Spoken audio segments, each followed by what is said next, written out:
තාත්තේ බලාගෙන මේ බලන්නකො මොකක්ද රිටයර් වුණත් හරි තාත්තා ආයෙත් වැඩ පටන් අරගෙන වගේ. පුතා මම රිටයර් වුණේ ජොබ් එකෙන් විතරයි. කන්නඩි දෙක මාරු කරන්නත් කාලේ. මම අලුත් එකක් ඕඩර් කරුවා.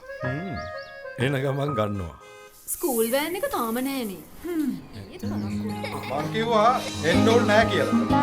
විශ්‍රාමගියත් හිතේ සැහැල්ලුවෙන් ජීවිතේ ඉදිරියටම යන ඔබට ප්‍රතිලාභ රැසක් සමගින් සෙලාන් හරසර ජ්‍යෙෂ්ඨ පුරවැසිගෙනුම සෙලාන් බැංකුව සුවදාහඩක් ඇති දේශීය බැංකුව.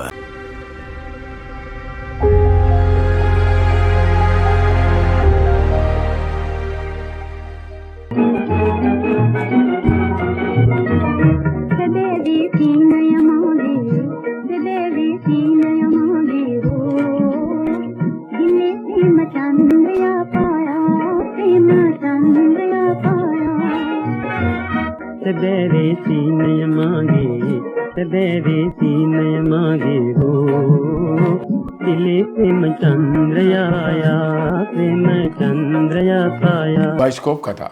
අද මම මේ කියන්න යන්නේ අවුරුදු 67ක් පැරණි චිත්‍රපටයක් ගැන බයිස්කෝප් කතාවක්. ඇත්තම කියනවා නම් අවුරුදු 67ක් පැරණි තොරතුරු අරගන්න මේ චිත්‍රපටයට සම්බන්ධ කිසිම කෙනෙක් මේ වෙනකොට ජීවතුන් අතර නැහැ. ඉතින් මට මං හරි කැමති චිත්‍රපටයක් මේක.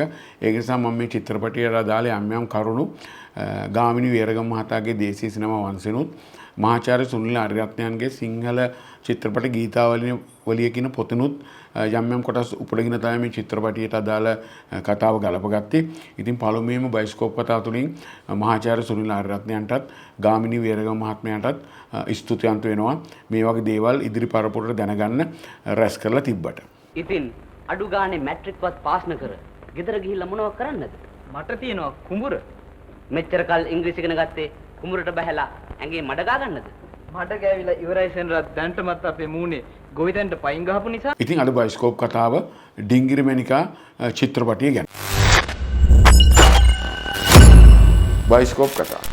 පීදාස් සිරිසේන මහතාගේ ඩිංගිරි මැණිකා නවකතාව ඇසුරෙන් තිරපිටපත ලියලා චිත්‍රපටි අධ්‍යක්ෂණය කළේ දෙමළ සිනමාවේ ඉහළ තලයක සිනමාකරුවෙකු ලෙස නම් දැරූ ඒ.එස්.ඒ. සාමි මහත්මයා. ඒ.එස්.ඒ. සාමි මහත්මයා තමයි ඩිංගිරි මැණිකා චිත්‍රපටි අධ්‍යක්ෂණය කළේ. ඔහු දෙමළ ජාතිකයෙක්.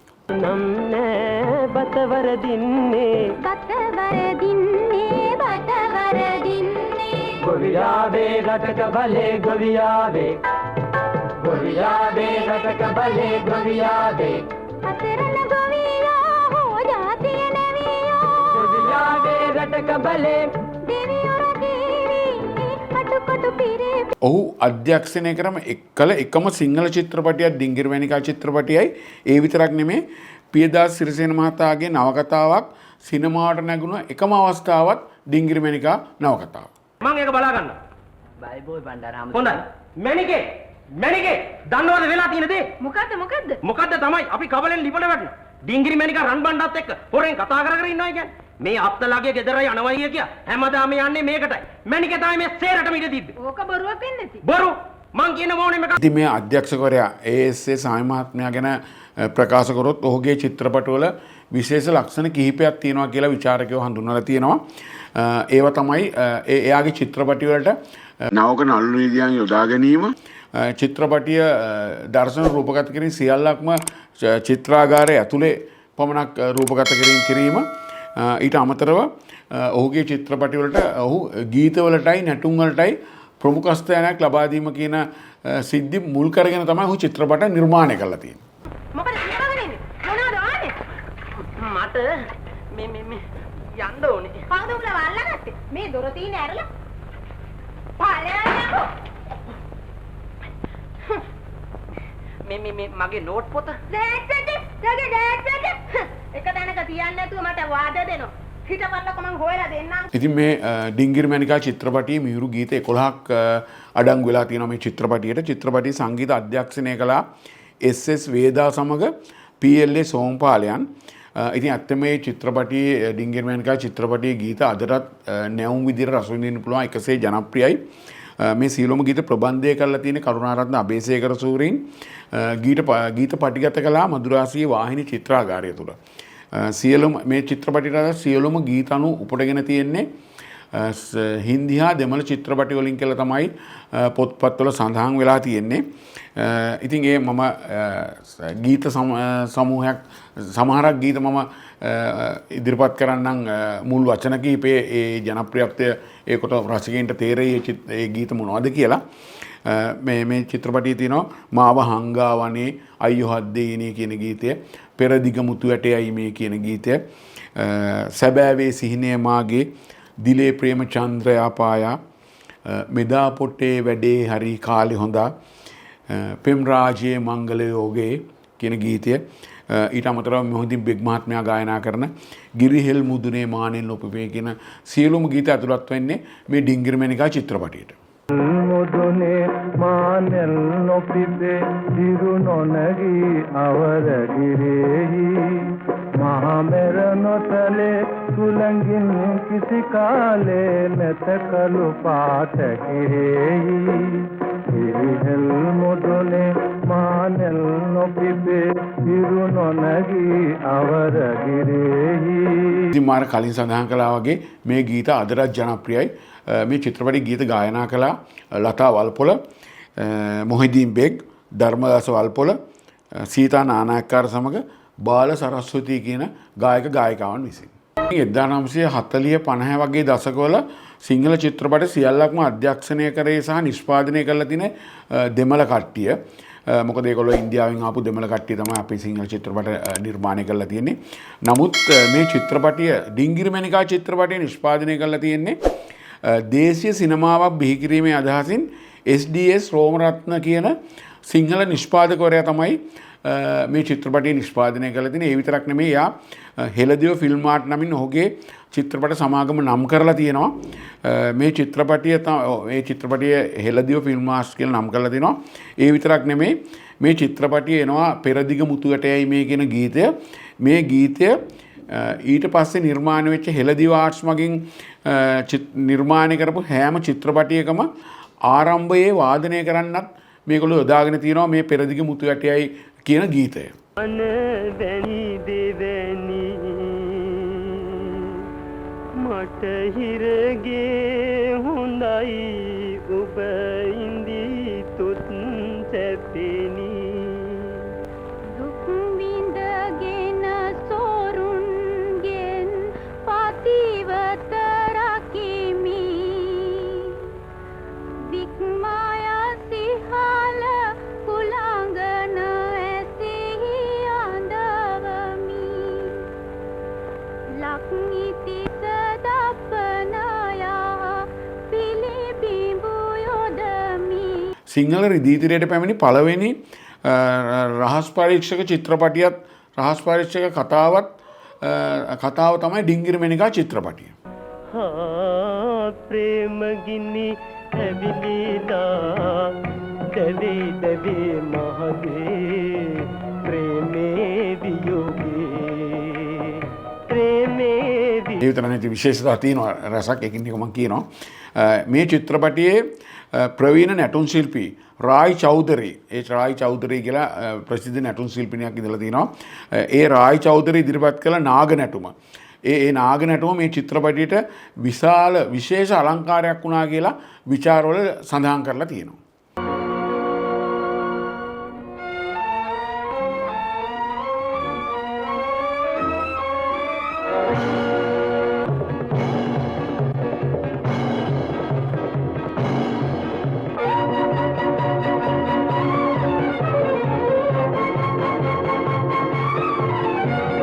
එදදානවසි 57 ඒ කාලේ තිබිලා තියෙන චලනචිත්‍ර කියලා සංග්‍රහාවක්. ඒ සංග්‍රහය මගින් පවත්වලා තියෙනවා මේ පාඨක ඡන්දයක්. ඒ පාඨක ඡන්දයෙන් ඡන්ද 7118ක් ලබාගෙන තුන්වෙනි ස්ථානයේ දිනාගෙන තියෙන මේ ඩිංගිරිමැණිකා චිත්‍රපටිය. අනේ මහත්තයෝ අපට නොතේරෙන ඉංග්‍රීසියෙන් අව මරන්න නැතුව තේරෙන සිංහලෙන් අහන්නකෝ. Ask him not to be a fool. කොස්තබල් රාලම් ඉන්ස්පෙක්ටර් මහත්තයාට පුහුල් දෝන කරන්න. ඔව් බංගලාවට යන්න පුළුවන් ඕනේ තරම. ඒක නොවේ නිලමේ. ඉන්ස්පෙක්ටර් මහත්තයාට දැනගන්න ඕන කරන්නේ කවුද මේ ගැන සැක කරන්නේ කියලා. ඕ මැනිකේ ඉතින් මැනිකේ මොකෝ බලන්නේ සේර විස්තර කරන්නකෝ. නෑ නෑ ඔහෙම කියන්නකෝ. නෑ උඹනේ කෙල්ල නුවර ඉංග්‍රීසියට යව්වේ. උඹම කියපන්. නෑ නෑ ඔහෙම කියන්න. නෑ උඹම කියපන්. මේ චිත්‍රපටියේ රංගපාපු නළුනියන් ගැන මම දැන් මතක් කරනවා. හැබැයි මටත් ඒගොල්ලෝ නම් මතකයක් නැහැ. ඔක්කොම අලුත් අය තමයි මම හිතන්නේ යොදාගෙන තියෙන. මම කියන්නම් Cyrus W Surendra, Vimala Venetia, Joseph Seneviratne, Chandani Seneviratne, Teja Seneviratne, Sita Nanayakkara, CD Surendra, IB Karunathilaka වැනි නළු නිලියන් රසක් තමයි චරිත නිරූපණය කළේ. ඇත්තටම මට නම් ඒ එච්චර හුරු පුරුදු නම් නෙමෙයි තියෙන්නේ. නමුත් චිත්‍රපටිය ඊටාම සාර්ථක විදිහට තිරගත වෙලා තියෙනවා.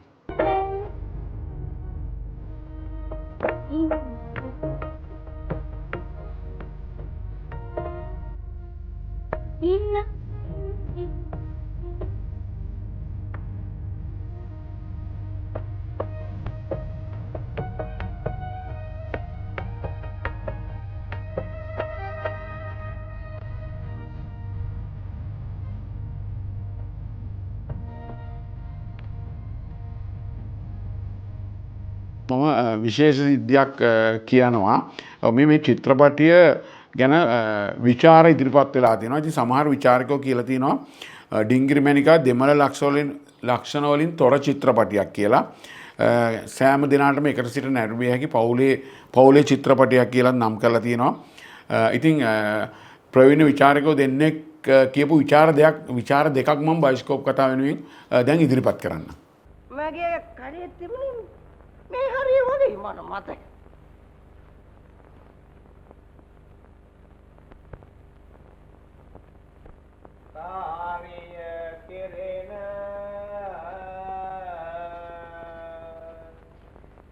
කවුද මේ කඩේ ළඟ කෑකෝ ගහන්නේ? මේ අගෝරිසය නේද? අපොයි දැකපු කල්. ඩිංගිරි මැණිකා චිත්‍රපටිය ගැන 1956 මැයි මාසේ 16 වෙනි දිනමින පුවත්පතට ප්‍රසිද්ධ විචාරකයෙකු වුණ ජයවලාල් විරෝගොඩ මහත්මයා ඊටාම දරුණු විදිහට ඩිංගිරි මැණිකා චිත්‍රපටිය විවේචනය කරලා තියෙනවා. ඔහු කියලා තියෙනවා සිංහලයත් බුද්ධාගමත් මුදුන් මල් කඩක්සේ සලකා ඊට ජීවිතය කැප කළ උසස් ගත්කතුවරයෙකුගේ පොතක්. ඒ කියන්නේ චිත්‍රපටයේ මේ ඩිංගිරි මැණිකා කතුවරයා ගැන කියලා තියෙන කතුවරයෙකුගේ පොතක්.